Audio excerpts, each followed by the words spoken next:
উম, বাংলাদেশ পর্যটন কর্পোরেশন, সংক্ষেপে বলা হয় বাবক। এটি একটি স্বায়ত্তশাসিত সংস্থা। এটি বাংলাদেশের জাতীয় পর্যটন সংস্থাও বটে।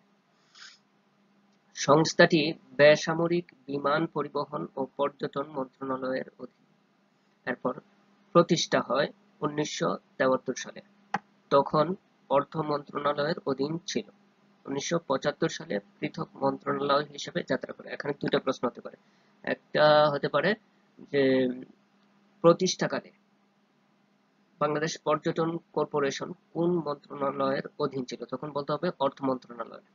আচ্ছা, এরপর প্রশ্নটা এরকমও হতে পারে যে পর্যটন মন্ত্রণালয় কত সালে পৃথক যাত্রা করে?